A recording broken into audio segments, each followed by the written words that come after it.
Good afternoon, everyone. My name is Pavel Levitsky. I am an associate director at the European Studies Center at the University of Pittsburgh. And I would like to welcome you to our spring virtual lecture series, Europe Today. Our guest lecturer today is Professor Kaja Schilder.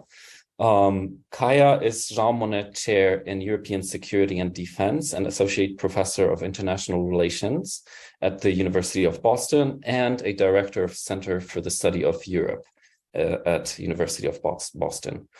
Her primary research interest involves the political economy of security and transatlantic security. Her book, The Political Economy of European Security, published at Cambridge University Press, investigates the state-society relations between the EU and the interest groups, with particular focus on security and defense institutions, industries, and markets. Her research interests span multiple dimensions of the historical institutionalism of security organizations, including the causes and consequences of military spending, the relationship between spending, innovation, and capabilities, defense reform and force transformation, the politics of defense protectionism, and the international diffusion of internal and border security practices. Kaja has published many different articles. I will just mention two last one. Political Economy of Global Security, together with Rosella Capella-Jeliński and Norin Ripsman, in Journal of Global Security Studies, and The Political Economy of Global Migration and Border Security, together with Nora Lori in Journal of Global Security Studies. The title of Professor Schilder's lecture today is The EU as a Threat Responsive Security State. One state. That's, I think, the clue of the statement. You have the opportunity, so Professor Schilder will give her talk, and after which we will have the opportunity to pose questions. Please do that through Q&A box that you can find below in your Zoom. I will include these questions in the conversation after her lecture. Kaja, the floor is yours. Thank you so much for being here with us, and I'm looking very much forward to this fascinating perspective that you give on the European Union. Thank you so much, Pavel. Oh goodness, I'm clicking share screen, but my PowerPoint presentation is gone. Give me 30 seconds to bring it back.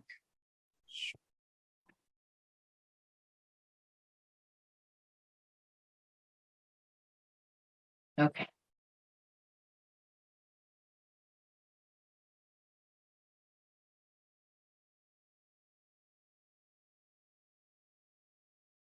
There we are. Okay. All right, so hopefully that was the only technical difficulty.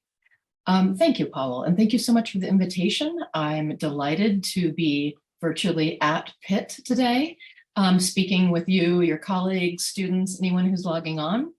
I will be visiting the University of Pittsburgh in May. I am one of the co-organizers of the EUSA, the EU Studies in the United States Conference, that will be hosting from May 4th through 6th on campus. So I don't know if everybody knows about that already, but it should be a very interesting event.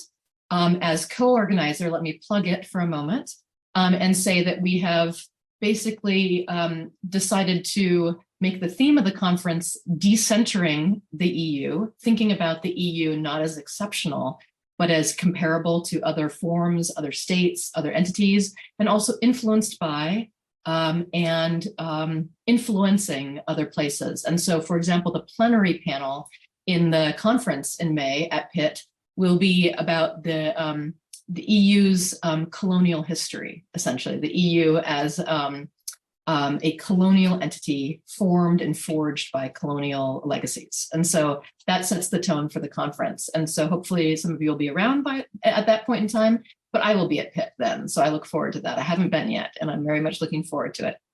So Today, my talk title is The EU as a Threat Responsive Security State. And yes, that is intentionally provocative. It's taking out a bold claim. And I hope that over the next, let me set my timer, over the next 40 minutes or so, I can convince you about what I mean by that. And I look forward to any of your feedback and your, well, but this, but that, and have you thought of this kinds of comments or anything else. And so just to outline my talk, I'm going to be focusing on the EU as an actor, not necessarily member states at all. But if you have any specific empirical questions for me about the EU's response or other states' responses or collective responses to the Ukraine war, I'm happy to answer them. But I am going to be focusing on, I'm thinking of this as a European integration talk about the EU. And so I'm really focusing on the EU as an actor. It's also not a talk about the war itself. I don't want anyone to think I'm being insensitive by really not talking about Ukraine at all. We're thinking about what these things, these external crises and security events have done to Europe as the EU as an actor. So we're going to be talking about the actual specifics. I'm going to do a little bit of details over what the actual military aspects of the policy response have been. But then I'll be making the argument that 2022 for EU defense integration was really just an inflection point, a point where you really see things as visible, but those things have been happening already for decades. And so it's more of a continuation and an exposure of an ongoing institutional process rather than something brand new that just landed on the EU in 2022. And so I'm going to be arguing essentially that the EU is becoming and has all the latent capacity of a 21st century security state, which I will define on the next slide. And the elements of my argument are that its defense integration has been forged by external security threats now in 2022, but also at key critical junctures in the past. It has also been forged by a layering of institutions over time, a deepening and enriching of institutional capacity in defense that's mostly been quiet and mostly been kind of quiet politics and not super visible to the outside world.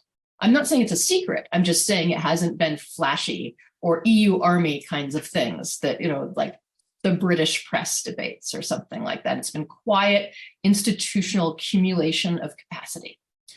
And I'm going to be arguing that as a market actor, because the EU really is a state-like actor over its markets, it has been also increasingly getting tools to generate defense capability, generate and coordinate it, but it's through its market actorness.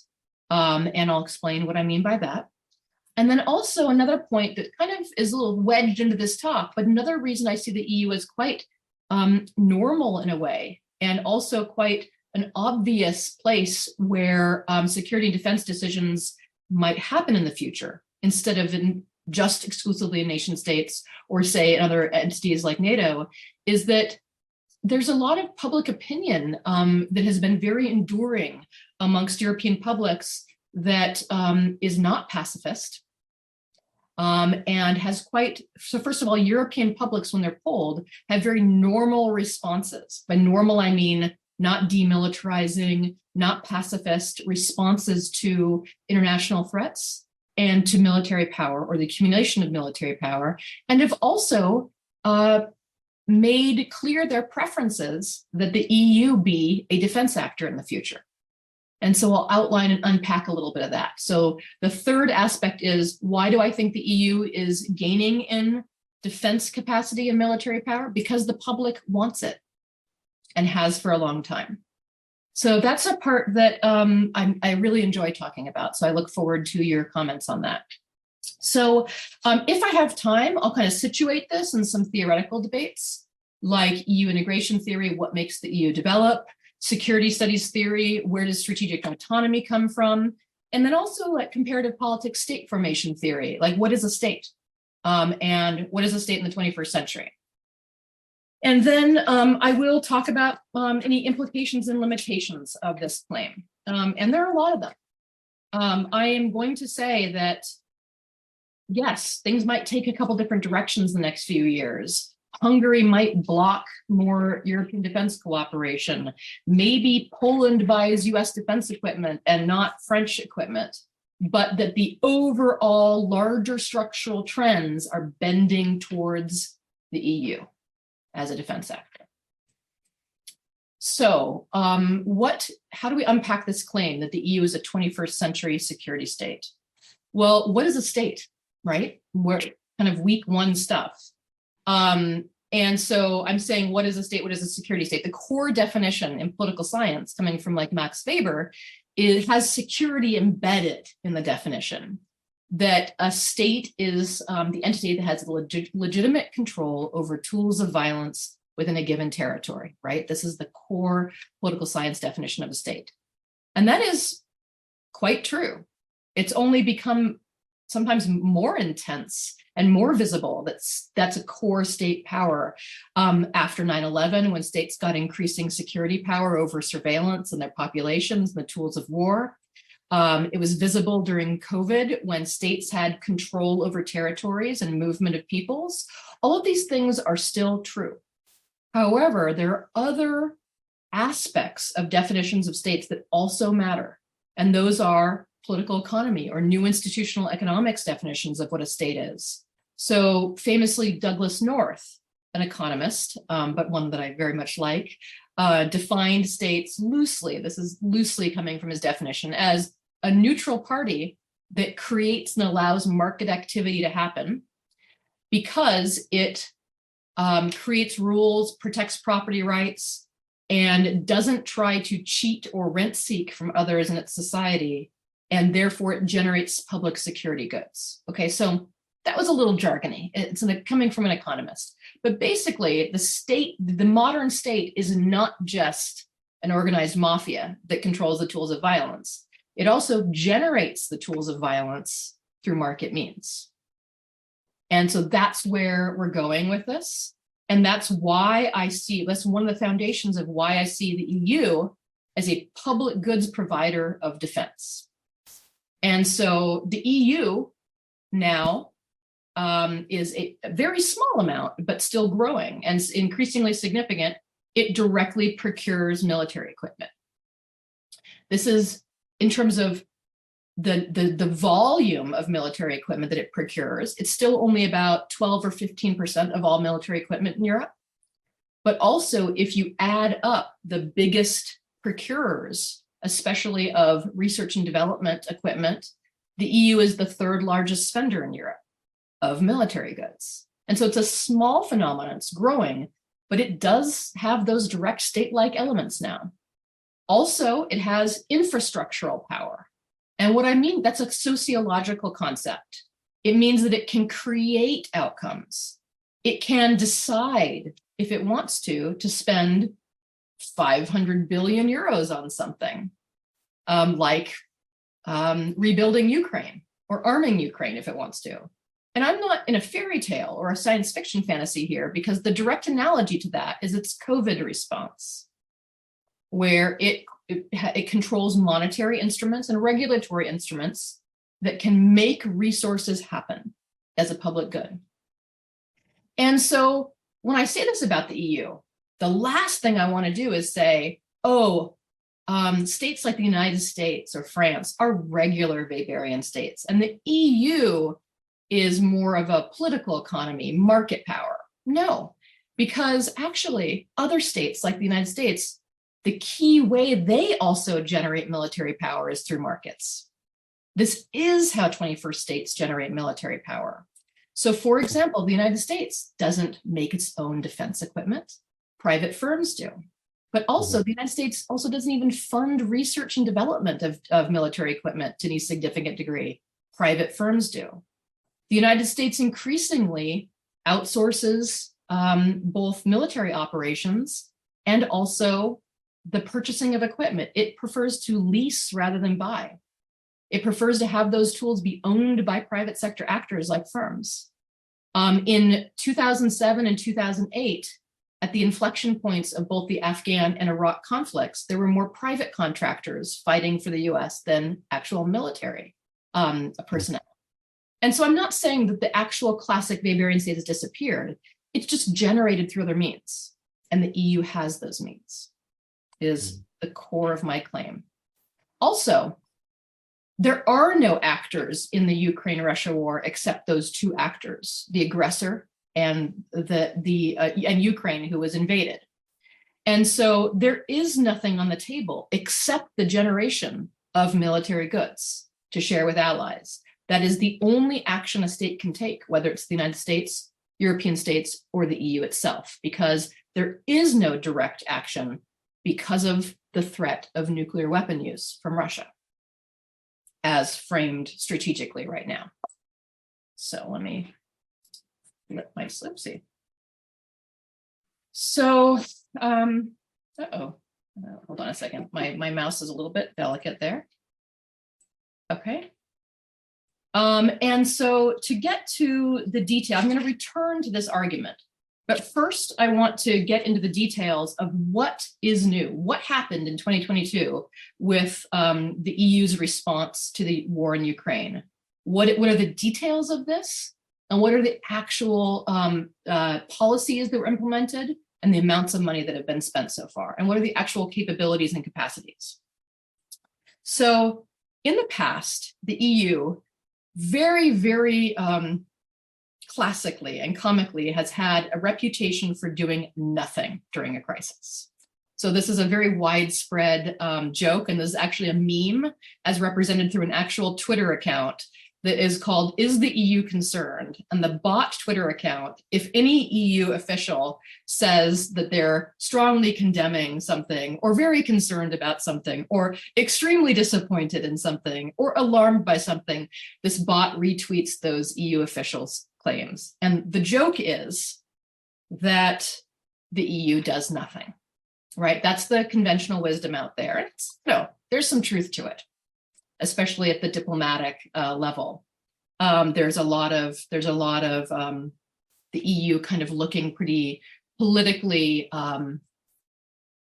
non-responsive. A famous line representing this lack of action was back in 1991, when the old Yugoslav Federation began to implode, and European leaders declared it was time for the continent to determine its own destiny. The foreign minister of Luxembourg famously said, "This is the hour of Europe, not the hour of the Americans," asserting that the EU, the new EU, really formed in 1992 in its current version, would take the lead role in addressing the Balkan conflicts that threatened the new post-Cold War order. This, however, was at best premature and at worst a reflection of the EU's inability to respond to crisis, due to, especially at that point in time, its design, its decision structure, and other factors. But with the beginning of the war, where Russia invaded Ukraine, the EU did definitely go beyond deeply concerned, publicly and materially. What has the EU done? Well, for the very first time, as an action, it has had a significant material military response to international crisis. There are three main aspects to the EU's response so far. The first is direct lethal and non-lethal aid to Ukraine, which I'll unpack further. The second is deepening EU defense integration, which has been ongoing for decades, and I'll talk about that too. And the third is coordinating and regulating a wartime economy. So reorganizing European energy supply and security, trying to coordinate that at the European level, doing things like coordinating sanctions regimes. I mean, this may sound a little extreme when I phrase it that way, but coordinating a wartime economy by making trade-offs strategically and trying to coordinate the costs of European state responses to Russia for enacting punishments. So all of these measures are market measures, meaning that they involve joint spending or market activity rather than actual military operations. But like I said, there are no military responses other than this from any state. No one is actually sending troops in a way that you would classically think of. And so this does not make the EU distinct or weaker that has had a market response. It has a normal response. And it reflects what these 21st century security states have become more often than not, actors with the market or infrastructural power to extract or generate the tools of violence to deploy towards foreign policy goals. So let's get to this lethal and non-lethal aid. In February, 4 days after the Russian invasion of Ukraine, the EU pledged 500 million euros in lethal aid, the direct supply of armaments to Ukraine. President of the Commission, Ursula von der Leyen, announced that for the first time ever, the EU will finance the purchase and delivery of weapons and other equipment to a country that's under attack. The foreign policy chief, Borrell, said, another taboo has fallen. The taboo that the EU is not providing arms in a war. Yes, we are doing it. This war requires our engagement in order to support the Ukrainian army. Later in the spring, Dmytro Kuleba, the Ukraine's foreign minister, said, what we saw are some revolutionary, groundbreaking decisions taken by the European Union, which even they themselves did not expect to take. And we see NATO as an alliance, as an institution, sidelined and literally doing nothing.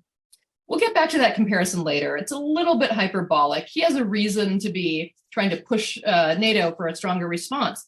But this gets back to my idea of what is the EU?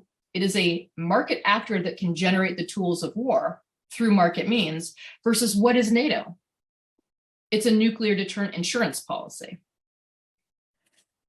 So since February, the EU has updated this contribution about 7 times, with the latest 500 million euro contribution just a few days ago, bringing the total EU arms contribution to 3.6 billion.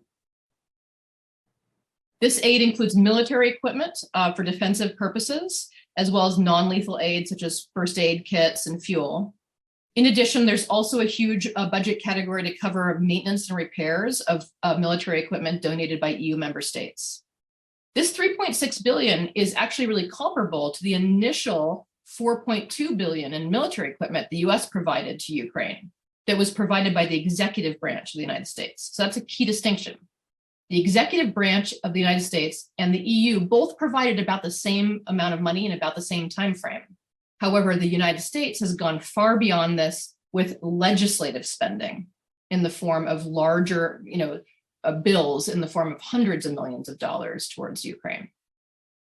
My point is that there's nothing infrastructurally that stops the EU from doing that. It just hasn't happened. So this direct arming of Ukraine by the EU comes under a vehicle called the European Peace Facility. How does this work? Is it new? So it's centrally coordinated by the External Action Service, which identifies equipment owned by member states, coordinates what equipment should be sent from member states, and then reimburses member states for the equipment. Member states are responsible for delivering the equipment. So there's no direct warehouse in Brussels that holds the equipment, but politically speaking, this is being coordinated by the EU and paid for by the EU.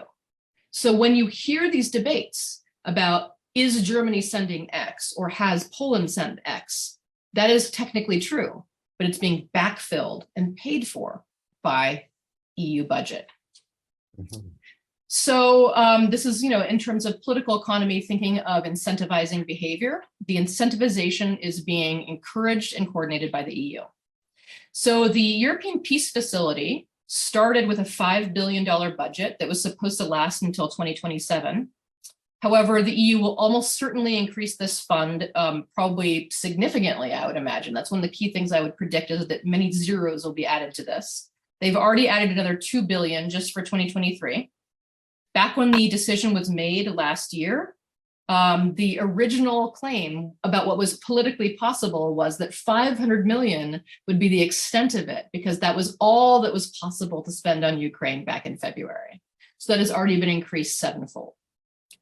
So I would predict and expect a further increase. So in addition to the European Peace Facility, the EU announced a $107 million EU military assistance mission to train initially 15,000 and now 30,000 Ukrainian soldiers. led by a French vice admiral, headquartered in Brussels, operating in the territory of EU member states. So some important facts about the European Peace Facility, just to continue, because this is very important to know what this thing is that is paying for and backfilling it. It is essentially an off-budget or off-the-books project. It's not officially allowed. It's not officially part of an EU treaty, an EU budget. So it's effectively an extra-legal arrangement. This is not new for the EU. There's nothing scandalous or exciting about that. And actually, this is how most EU defense integration has happened, with an extra-legal or informal arrangement that later formally becomes uploaded to EU law and EU treaty and formal EU budgets. That is how the 1999 Saint-Malo agreement between the UK and France that initially started the common security and defense policy started. It started as an informal extra-legal agreement. Same with the 1995 Schengen Agreement, was initially an informal extra-legal agreement that got uploaded during a later treaty to EU law.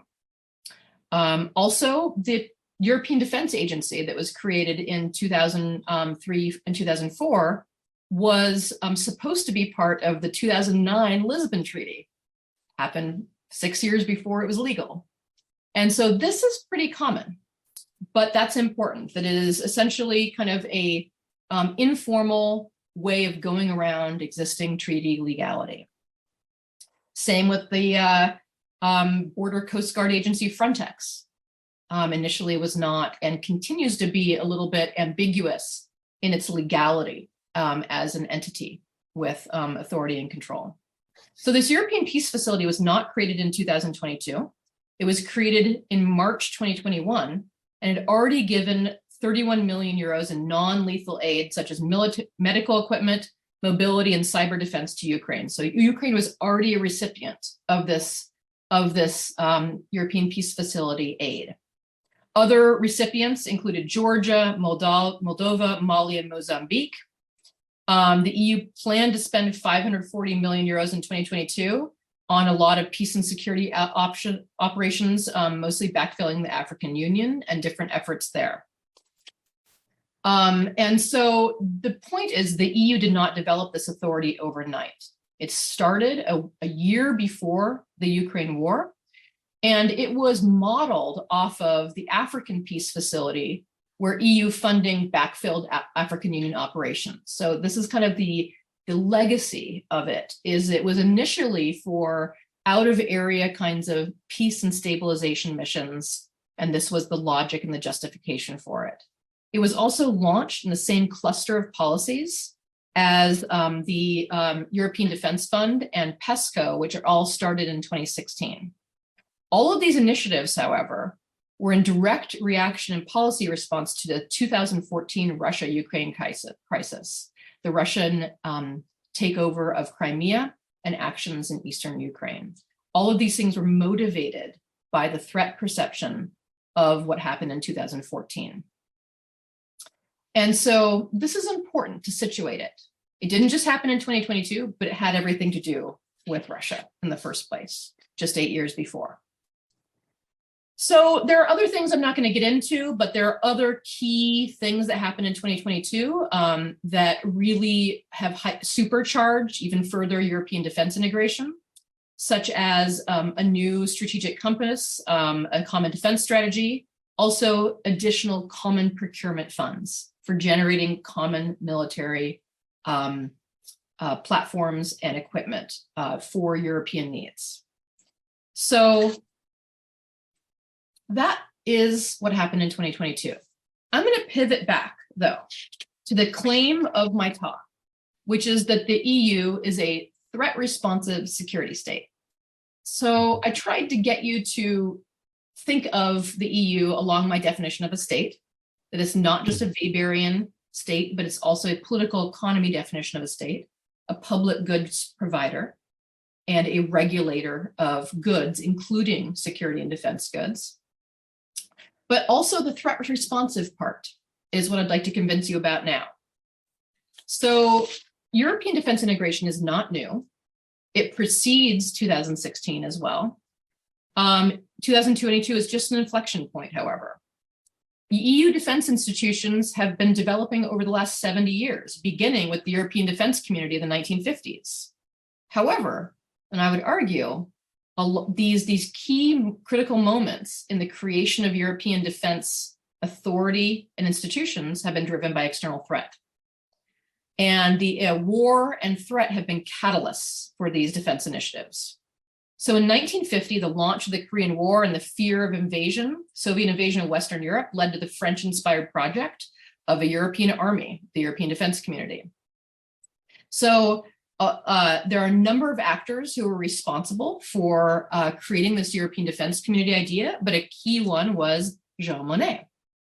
And historians initially said that Jean Monnet had kind of liberal reasons for creating the European Defense Community, that he was very motivated by more liberal ideas in terms of creating economic exchange and common markets first, and he was not that motivated by security concerns. However, more archival information that's come out about Jean Monnet's diaries and archives have actually shown that he was incredibly motivated by the Soviet threat, and that he was quite literally listening to the radio at his home, listening to the escalation of the Korean War, and decided that the European Defense Community was the solution to Russian or Soviet aggression.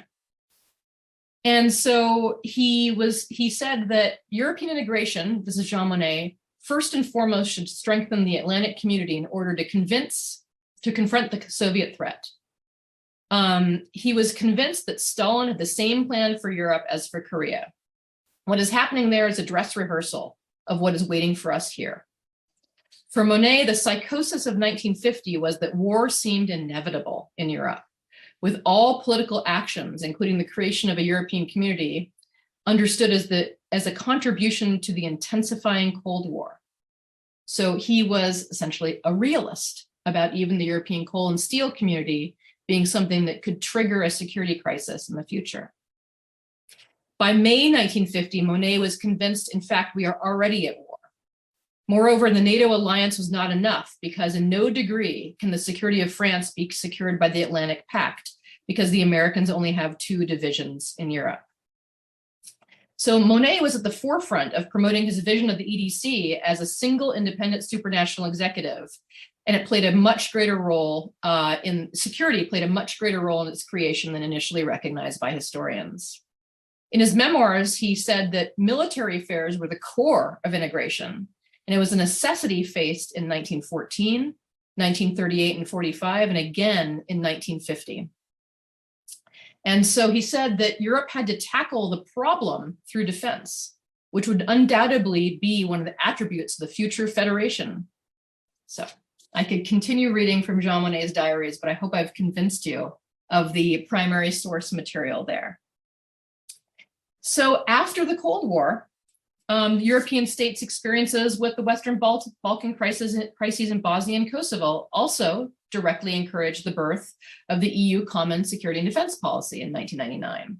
And then, more recently, the 2014 annexation of Crimea by Russia was pretty much the direct stimulation of the process that led to the creation of the European Defense Fund and PESCO and the European Peace Facility. So we can talk about that more later. When I'm citing that material, including that primary source material from Jean Monnet, I'm citing a chapter that I co-wrote in this edited volume, European-Russian Power Relations in Turbulent Times. I'm playing around with QR codes as a way to communicate with audiences. So if you're interested in this, this open access book, which you can access online without any cost, you can take a picture of the QR code, just like at restaurants. How terrible that is. So the other thing that we argue in this piece, we argue that European defense institutions have became formalized during threat environments, intensifying the threat changes, such as 1950, 1999, and 2014. However, we argue that there have been more threat moments where the EU has not responded. So for example, in 1991, the EU wanted to respond to threat in the form of conflict in the Balkans, but it couldn't at that time because it had not had enough layering of political institutions that could actually form a capacity to respond.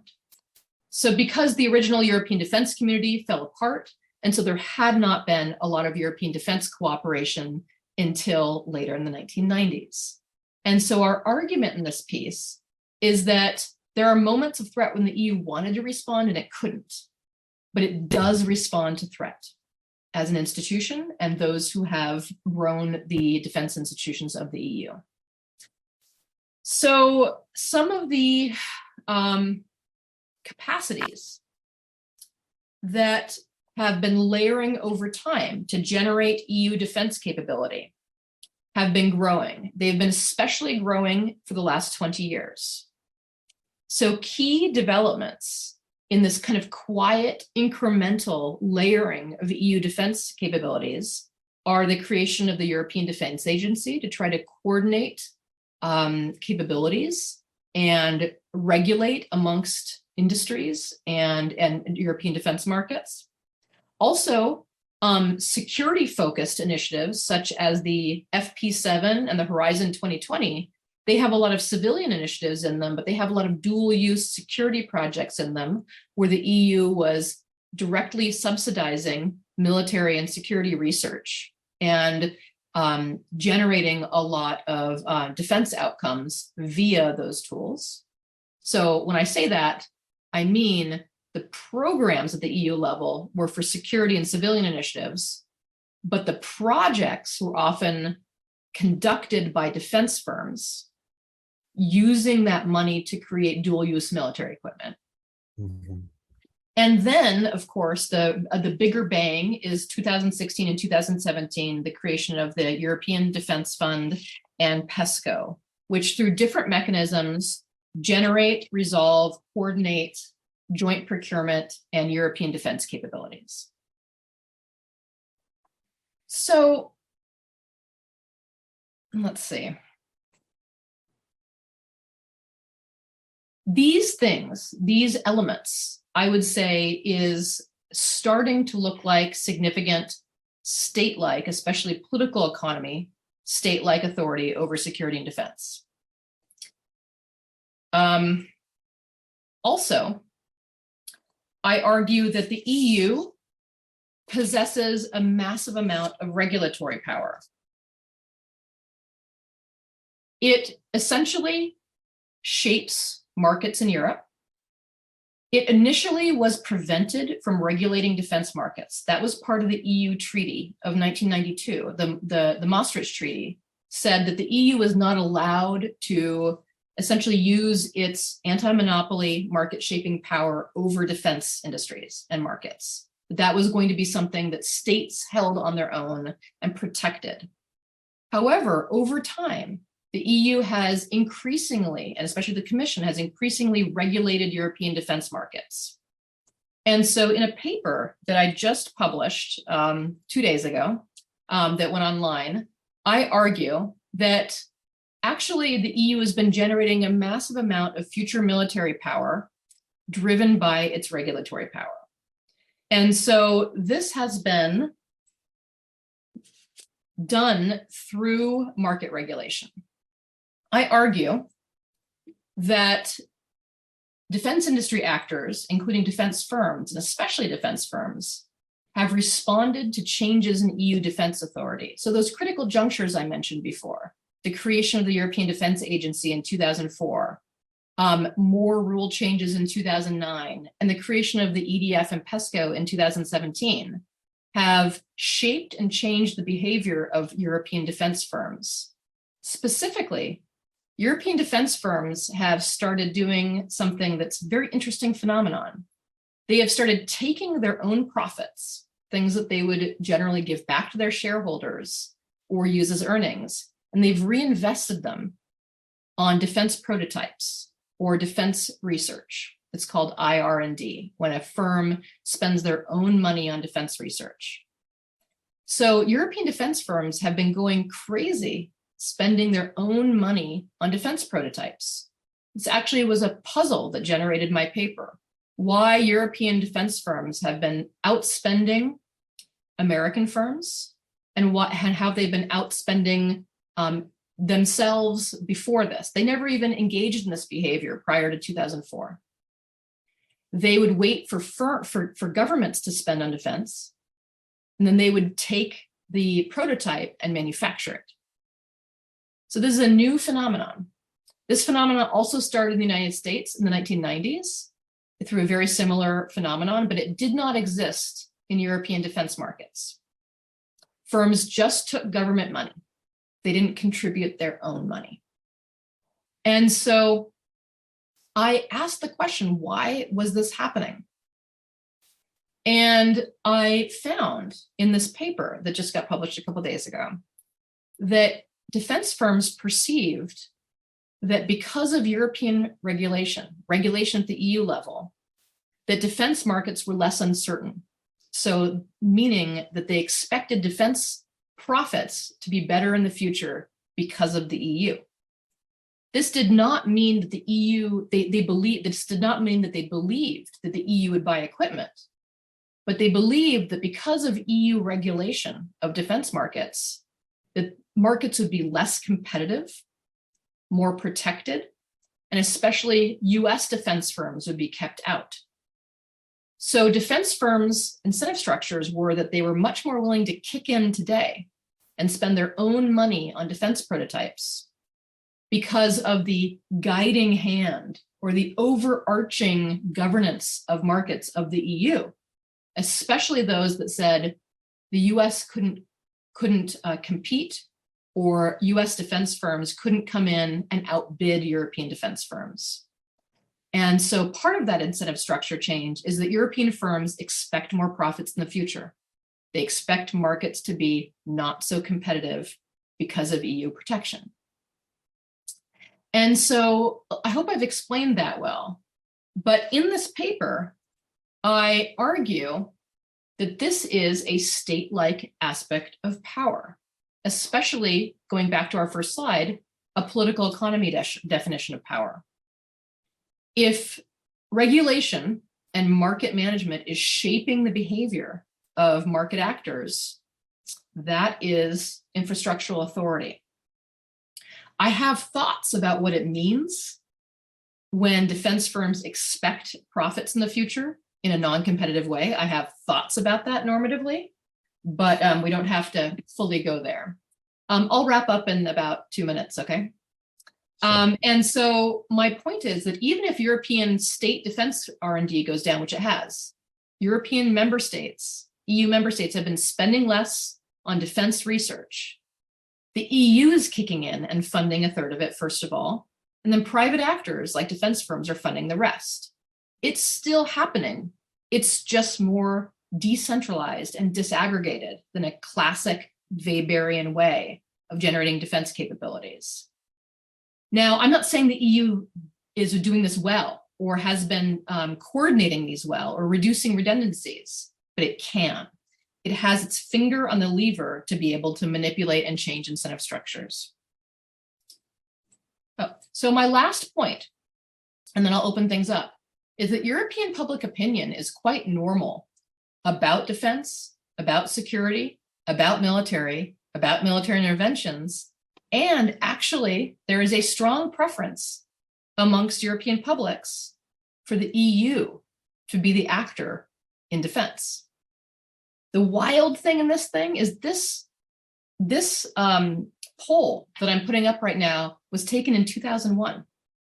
So even back in 2001, 22 years ago, the European public preferred the EU to be the actor governing defense over their national governments and over NATO.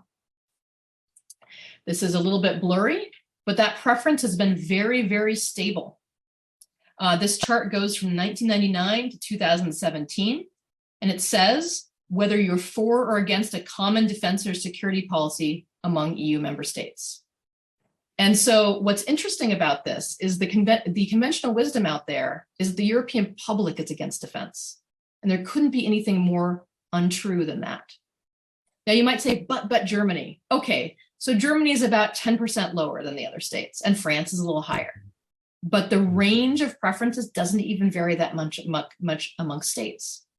So the other thing people have said about these kind of public opinion results is that they're uninformed. They just reflect like people not knowing about defense or not knowing about the EU.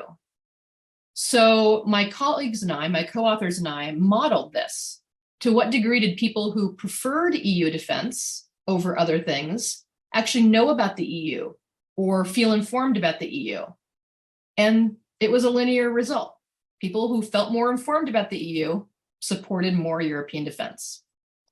Also, their preferences were highly coherent, meaning that people didn't just randomly answer if there was a hypothetical European army, what would it do?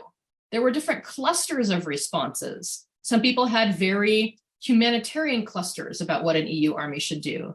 Some people had very kind of constructivist clusters. Some people had very kind of classic defense clusters of what an EU army should do. So it was very, very coherent.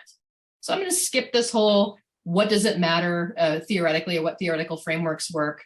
But I just want to say, but this is my last slide, that just because I think the EU is a defense actor and an infrastructural power does not mean that I think that it's done exactly what the United States has done. The United States has more infrastructural power than the EU does.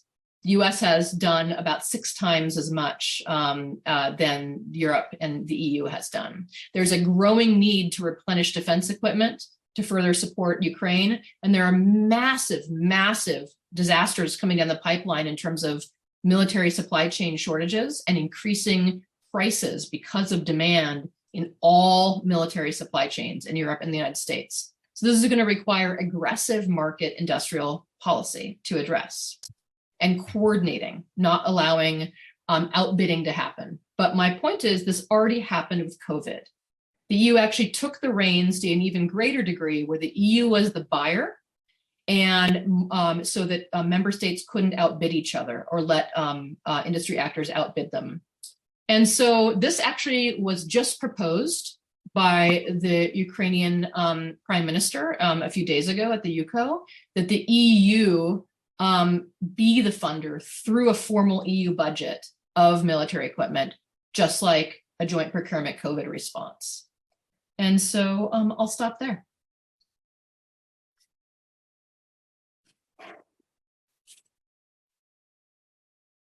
Thank you, Kaya, for fascinating and very rich lecture and talk with so many different facets.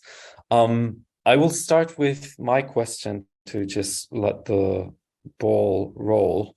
During your talk, I was thinking about what is actually your definition of market. Since, many social science theories are pointing to the fact that, the modern state is about the market and is, this actor that controls the market, and through that you use the word incentivize or create reality. But if this is if this is what the modern nation state theory or political theory is saying, then how that relates to, would you say that only because of this the EU is a state? So are you asking, is that the only basis of its power? Or are you saying I have to go through these elaborate definitional loopholes to call it a state? Would you clarify that question? Well, so the EU is creating some kind of reality through market prerogatives, and I totally follow that. And it's kind of the EU that we know how it is. Yeah.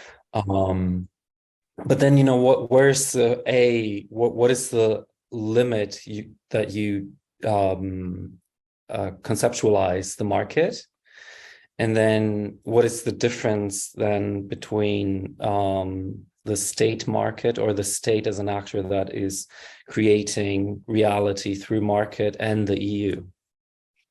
So this is a great question. It's a big political theory question for sure, a social science theory question. Like, what is the difference between, first of all, where does the state end? Where does the market begin?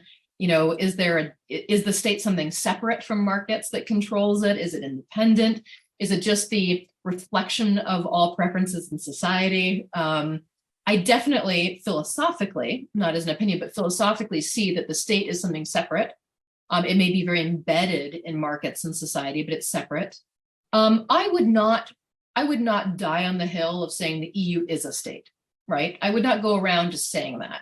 When I'm teaching EU integration classes, I say, it's something in between. It's definitely not an international institution anymore. It's even has some beyond supranational authority.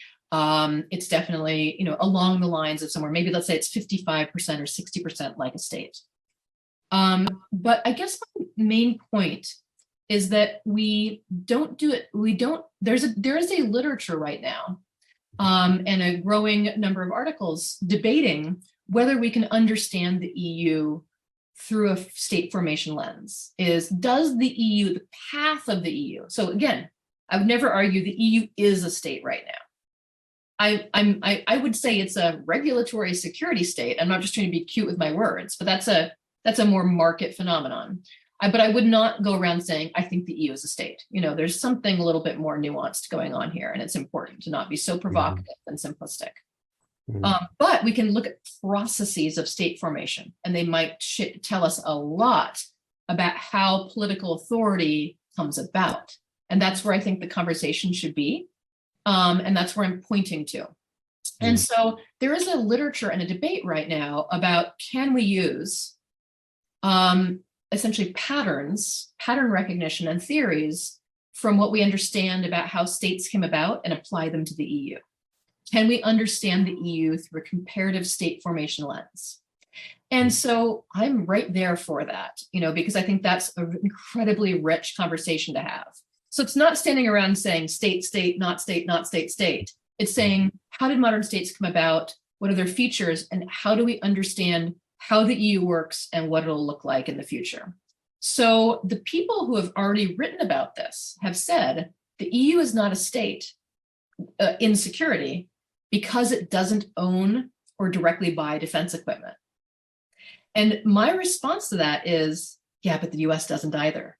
So let's make sure we're comparing the EU to other 21st century states and not 18th century states or mid 20th century states for that matter, that we have to actually ask ourselves, what is political authority?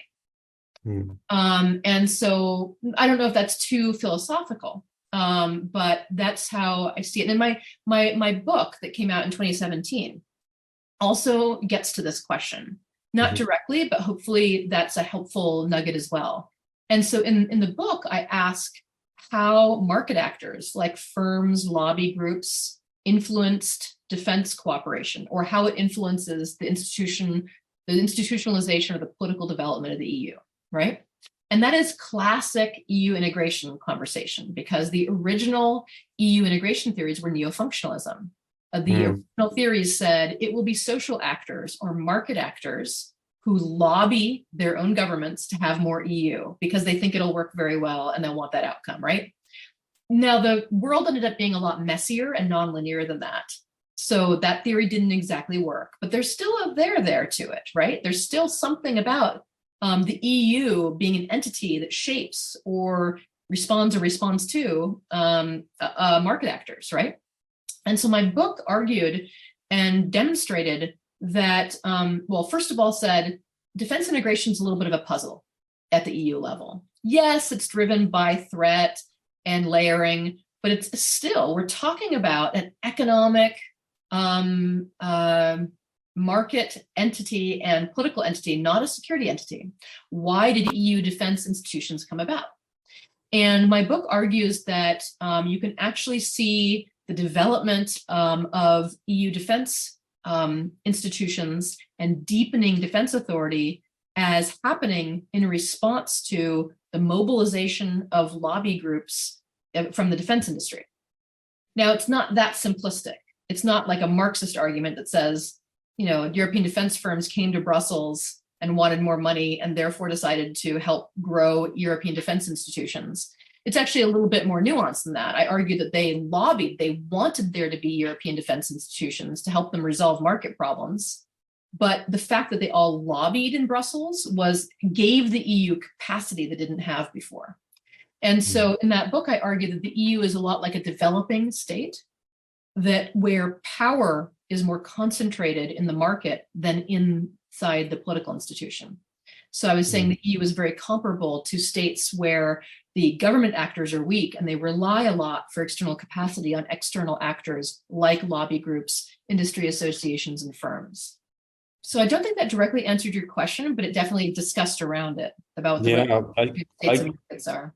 Yeah, I think it's a really fascinating avenue to discuss European Union and, you know, what it does and how it acts as, you know, how you pointed it out, a state in the development. And I'm not, you know, I'm not a political scientist, but I'm not aware of these discussions in political science, which is rather, you know, the institution or, you know, the spillover effect. And I think it's a very productive avenue, you know, to talk about, to delineate also where is the state or the member state and where's the EU. So yeah, I'm really curious about your work as well. So if you have questions, don't be shy and please post them in our Q&A box. Since there are no questions yet, I have another question on these opinion polls. Mm-hmm. Yeah, do you have an explanation? You know, I think you pointed it out a bit that in different states, and there are different opinions on what role the EU should play in defense policy. And a little bit, but it's not as dramatic as people would think. Mm-hmm. Yes, I was really surprised because maybe I stayed my thinking or my memory stayed in the mid 2010s when the war in Iraq started, and there was this, you know, on the one hand the NATO, and on the other hand the peaceful European Union. So I was surprised by what you quoted, these data. Yeah, but do you have an explanation why so many people are seeing the EU as a you know, an active, and I assume, you know, in a very traditional way, an active security actor? So, yeah, I have a couple of thoughts about it. You know, I let myself analyze a little bit in the paper, but I have even more kind of illegal or broad thoughts about it that I can expand on. So I'm a comparative political scientist. So I think things are more the same than not. Does that make sense? I think that things are really similar in the world. And maybe you think that's, not maybe you, but maybe people think that's boring, but I actually think that's electrifying because it cuts through a lot of BS where people tell you, oh, this thing's very, very different. Or very, very special, a special snowflake. And a lot of this discourse about Europeans being more pacifist or anti-military came from the debate around the Iraq War. So it has nothing to do really with core public opinion or preferences around defense. It has everything to do with whether the Iraq War was stupid or not, right? or necessary. And so there's been a conflation of that. But anybody who talks to a taxi driver in a random country knows that European countries are not filled with people who are pacifists. Mm-hmm. Now, there's a little bit of a distinction, and that is there's one exceptional case, and that's Germany. Germany has had markedly different experience with military power that has endured through generations and has changed and shaped public opinion, where German public opinion is more pacifist, more committed to multilateral diplomatic solutions and non-military solutions than other European states. But that is the only exception that I will allow and that exists in the empirical information. Okay, so when people are polled about what do they think about military power, the results look like the American public for the most part, with small variations, maybe 10% variations, not significant. Also, when people are asked about specific military interventions or hypothetical ones, they're very, very similar and normal. They also have normal preferences about defense spending. So you can go Google, what do Europeans think about defense? And you might find policy papers that say Europeans are against defense. Well, so are Americans. You know, like if you ask anybody, do you want to spend X billion on defense? They'll say no. I mean, not that they'll say no, but it's usually grudging. A very small proportion of the population actually prioritizes defense spending over others. So it's about, you know, actually being good BS detectors here. You know what I mean? I'm not saying people are lying to us. People look at polls or examples in a non-generalizable way and rarely compare.